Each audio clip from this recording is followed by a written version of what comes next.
Welcome once again friends on this channel Pipsat Talks. So today a very important topic which comes in the pharmacology and the units first. Okay, last semester of third year and the semester is you can say sixth semester. Okay, तो six semester में आपका एक chapter है pharmacology of drugs acting on respiratory tract respiratory system. ठीक है, तो उसमें सबसे पहला टॉपिक आज हम बात करेंगे एंटी अस्थमेटिक ड्रग.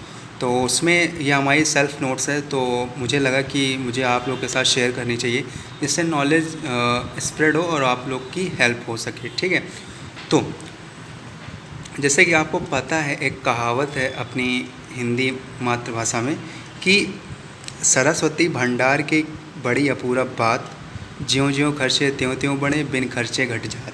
ठीक है, तो सरस्वती माता यही कहती हैं कि आप अपनी विद्या छिपा कर मत रखें. जितनी आपको चीज़ें हैं, जितनी आपको नॉलेज है, कम से कम उसको लोगों तक पहुंचाएं. शायद आपकी नॉलेज किसी के काम आ जाए. तो आज मेरी कोशिश यही है कि जो मेरे पास है वो आपके साथ शेयर करूं. ठीक है, तो friends if you are first year तो make sure subscribe our channel and press the bell icon for getting more updates day by day. Okay, like this. So today the topic is anti asthmatic drug. आज हम बात करेंगे anti asthmatic drug के बारे में, जो कि respiratory tract की एक डिजीज़ है. ठीक है, तो सबसे पहला पॉइंट क्या कह रहा है, asthma is a condition in which your airways narrow and swells and produce extra mucus. ठीक है, मतलब कि आपका अस्थमा जब कैसे कॉज होता है, सबसे पहले अस्थमा के बारे में बात करेंगे. ठीक है, तो अस्थमा एक ऐसी कंडीशन है जिसमें आपकी जो एयर वेज, जैसे आपकी जो लंग्स होती हैं उसमें जो एयर वेज होती है, मतलब जिसमें आपकी oxygen and carbon di gases exchange होती हैं, कार्बन डाइऑक्साइड गैसेस एक्सचेंज होती हैं. ठीक है, एक्सचेंज ओवर होती हैं. तो उसमें आपकी क्या होती है, जो एयर वेज ट्रैक वे है, the way where the gases are passed. ठीक है, तो वो आपकी क्या हो जाती हैं, स्वेल हो जाती हैं, जिसके कारण कि आपकी जो एयर है, जो ऑक्सीजन आप इनटेक इनहेल करते हो, वो आसानी से आपकी ब्रोंक्यूल्स में या alveoli which is the smallest unit of lungs. ठीक है, तो एल्वोलाई में प्रॉपर नहीं पहुंच पाती है, और जिसका क्या होता है कि कन्वर्जन ऑक्सीजन और CO2 में नहीं हो पाता, जिससे क्या होता है अलग अलग तरह के रिजल्ट मिलते हैं. This make breathing difficult and trigger coughing, wheezing and shortness of breath. जैसा कि मैंने बताया कि आपको जब ये कॉज होगा तो इसका इफेक्ट क्या आएगा, ब्रीथिंग में डिफ़िकल्ट होगा. ठीक है, जब आपका एयरवेज स्वेल हो जाएगी. ठीक, अभी तुमको आपको एग्जांपल इसमें दिखाते हैं. ठीक है, तो मतलब एक डायग्राम बना है मेरा, तो उसमें हम फोकस करेंगे.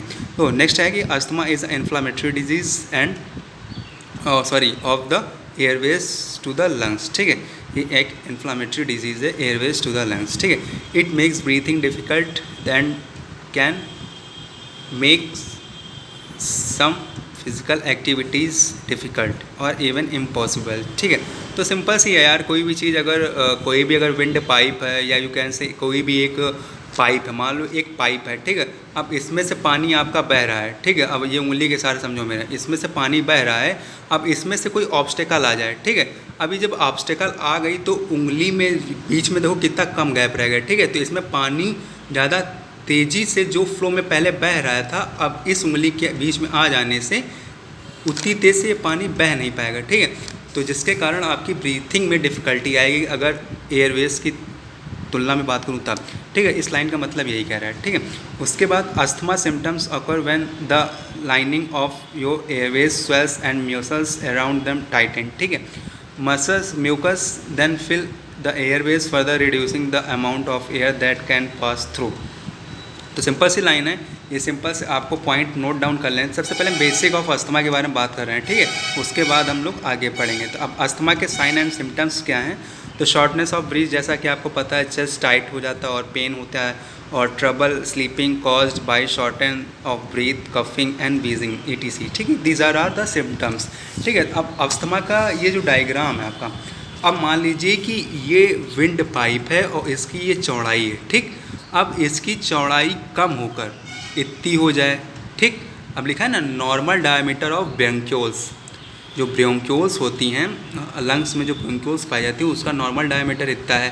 अब lag in diameter in size of bronchioles increase mucus secretion. अब म्यूकस का सिक्रेशन हो जाता है, और लैग इन डायमीटर जो डायमीटर का साइज नॉर्मल होता है उसमें कमी आ जाती है, जिसके फ्लगिंग होता है, डिफ़िकल्ट इन ब्रीथिंग होता है, जो कि सिम्टम्स है किसका, अस्थमा का। ठीक है, तो ये देखिए सिंपल सा। अब आपका मान लीजिए कि देखो इसमें 3 कैटेगरी है, asthmatic airway during attack, asthmatic Airways, normal Airways. ठीक, तो नॉर्मल एयरवेज इस तरह से।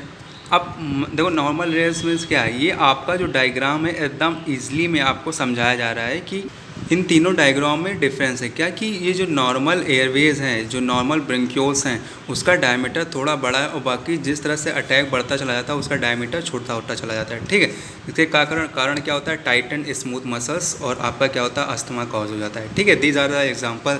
ठीक है, with the help of diagram. ठीक है, तो विस्लिंग और wheezing sounds when inhaling common science of asthma in children. ठीक है, तो ये सिंपल से पॉइंट है, आप इसको पढ़ लेंगे तो आपको समझ में आ जाएगा। ठीक है, तो ये हुआ आपकी अस्थमा के बारे में, इसके साइन और सिम्टम्स के बारे में। नेक्स्ट क्या कह रहा है, इसके अस्थमा ट्रिगर्स मतलब कि कोई ऐसी मेडिसिन जो मतलब कोई ऐसी थिंग्स जो अस्थमा की कॉज को और बढ़ावा देते हैं, मतलब कि रोकते नहीं हैं और बढ़ा देते हैं। तो फ्रेंड्स आज का वीडियो लंबा ना करते हुए, तो ये आज हम बाकी की जानकारी हम दूसरे वीडियो में नेक्स्ट अस्थमा पार्ट 2 के बारे में 2 वीडियो बनाएंगे, तब उसमें बताएंगे। ठीक है, तब तक के लिए आप बने रहिए। आपको आने वाले समय में तब नेक्स्ट वीडियो में फटाफट अस्थमा ट्रिगर्स के बारे में बताएंगे, फिर अस्थमा के टाइप्स बताएंगे, फिर उसके स्टेप्स इन इन्फ्लेमेटरी रिएक्शन, मतलब काफ़ी चीज़ें हैं आपको बतानी है, पूरा होल बायोडाटा आपको इम्पॉर्टेंटली बताएंगे। ठीक है, तो stay with us and like the video and share with your friends, between your friends. Okay, उनकी हेल्प हो जाए। ठीक है, क्योंकि जैसा कि मैंने बताया जितना आप शेयर करोगे उतना ही आपकी इंपॉर्टेंस बढ़ जाती है कि हाँ कि बंदा सामने वाला कोई अच्छी चीज़ें भेज रहा है। तो ठीक है, ये मेरी फार्माकोलॉजी की नोट्स है जो मैं हर दिन आपके साथ शेयर करता रहूँगा। तो ठीक है, thank you very much once again. If you are first year तो make sure subscribe the channel, press the bell icon, and you know all the rule and regulation of the YouTube by which you can get all the videos easily of mine. Okay, so thank you very much. Jai Hind, Jai Bharat. Bye bye.